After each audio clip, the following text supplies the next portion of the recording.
Hello guys, all my subscribers, and welcome back to another video. And as you're all probably aware, in the UK or everywhere, fuel prices are rising significantly. So I'm just at Sainsbury's at the moment, and the fuel price here is 173.9, which is quite expensive for diesel when you think about it. So I just thought I'd make a video today, real quick one, and about how to save fuel, because hopefully this will get some more subscribers now and be very helpful to you. So let's get it underway. I'm in the MV200 again, so I'll show you some basic stuff in here and then go on about some other cars as well. Right then, so the first thing you need to do, or you can do, is you see this little button down here, AC, that's your air conditioning. And what that does is it comes on, and it's just like it's a helpful thing that comes in handy in the summer. Everyone knows, everyone's used it, everyone loves it. But when it comes on, the engine's running, it raises the idle speed. So like your engine, when there's nothing under load, like if your heater's off and there's nothing it needs to warm up, it'll probably average around 750 RPM. But if you put the air conditioning on, you'll go up to about 1000 or 1100 RPM, which therefore increases the amount of fuel it consumes. Oh, that's a good idea. The next thing you've got on the list is the weight in the back.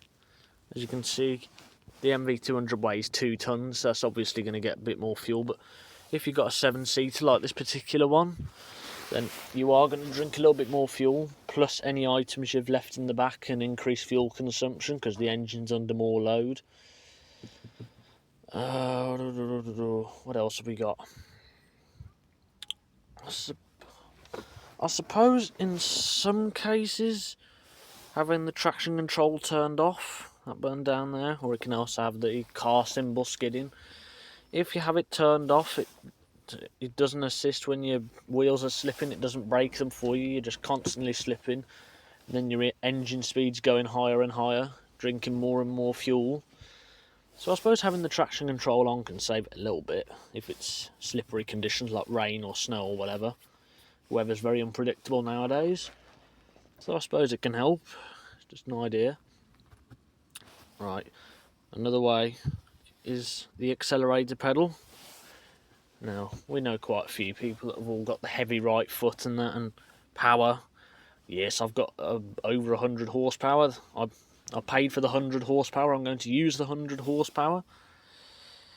And with the accelerator, yeah, well, I can't get it to focus, but never mind.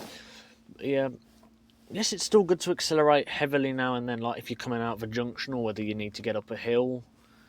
But most of the time, if you can like have it like 3/4 of the way at the most, or if you've got like I suppose a better way of doing it is look at your tachometer. Let's just get it loaded up. Most cars nowadays have tachometers, rev counters. Just cycle it through to get it to it. It'll look something like this. The time's 1000 per minute. There we go. And this particular one's a diesel. But even if you're on a diesel or a petrol, you're probably better off going to around 2,500–3,000 RPM before you change gears. Most cars nowadays have the gear shift indicator lights. As a matter of fact, while we're on gear shift indicators, I'm just going to show you some Nissan owners. I know some cars have this, so I'm just going to cycle through the menu. I've shown you how to cycle through the menu on previous videos. Cycle through, go to detail, all the way down to alarms, click, and then you've got the gear shift, and that's just the gear shift alert.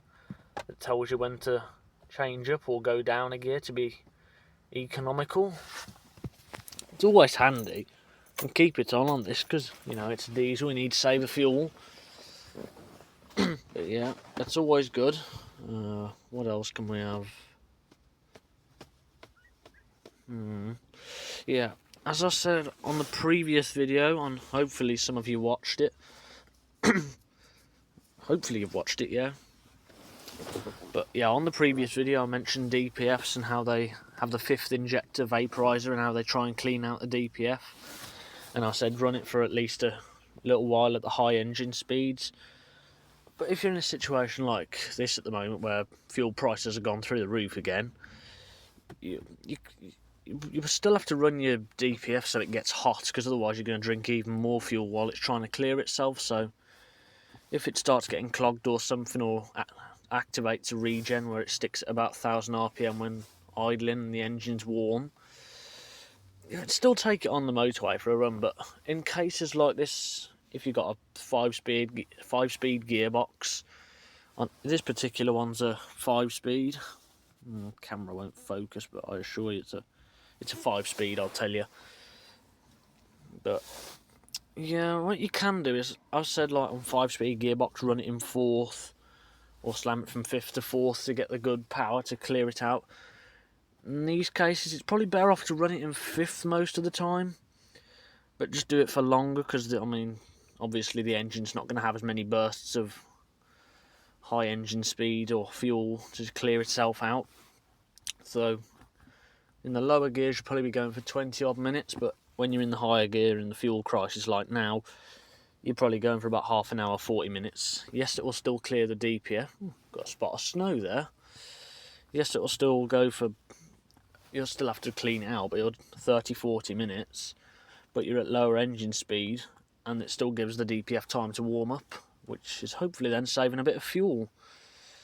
Obviously, if you use your car enough, then you won't have to deal with this issue, or if you've got a petrol one, this doesn't apply to you. So happy days for you. Now, because I'm in an old milk float, it doesn't have any fancy assist features.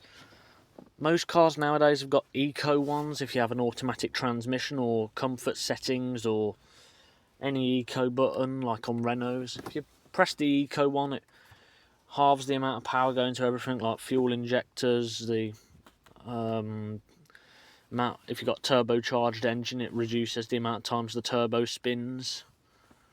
I know my Renault Kadjar is a 1.2 turbocharged. It's got the eco mode, and I've compared it, and we are saving a bit of fuel. And I know for a fact all petrols, hybrids, diesels nowadays, they've all come with the start-stop features where the engine cuts out when you're stationary, like a set of red lights or a traffic jam, anything like that. Yes, we know it pisses some people off because, you know, they just don't like it and it feels uncomfortable when the engine shuts off on its own. But I was watching yesterday, and apparently it can save 10 to 12% of fuel. At the moment, I know relatives have been driving, they've had the start-stop on because I've asked them what they think, and they say yes, it is saving some fuel. And I know on some particular ones, like Renault, maybe other kinds, I don't know. Obviously I don't own every car, but I know you can change the instrument cluster around, so you can, have like the eco one, where it'll show you the eco range and when to gear up and everything. Quite like the one on the Renaults and that, because you get the picture of a petal on the bottom left if you have the eco speedo on or something, and then the leaves disintegrate if you're not driving economically. I always find it amusing. Back to the point. What else was I going to say? Tyre pressures. Sometimes adjusting your tyre pressures can help. Tyre pressures, what would you have them on? I would say have tyre pressures on full. So on this particular one, that'd be 45 psi. Depends on which vans. It's normally 45 or 50 psi. For like if you want a normal sized van, like a Ford Transit, Vauxhall Vivaro, Renault Traffic, anything like that. This particular one's only a small one, small 7-seater compact van, so it's only 45. I know on some MPVs, SUVs, it's about 38 psi, but sometimes increasing them can help save you a bit of fuel. The front ones are nearly always 35, 38 psi when on a full load. What else can we have? There's got to be something else. Can't remember now. Yeah, another way to save fuel is this fancy little button over here. Now, most modern cars, even electric ones, have this nice little button.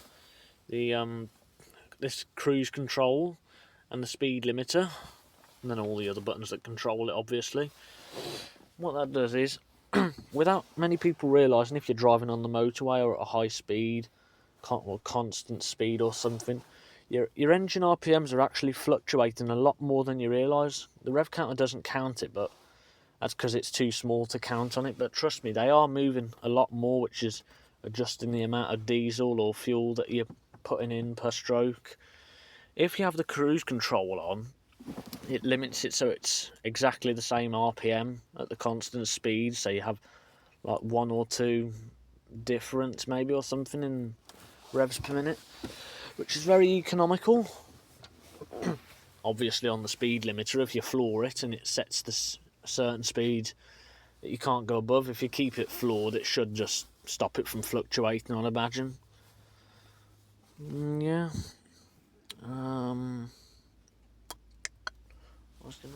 Is there anything else I need to mention? No.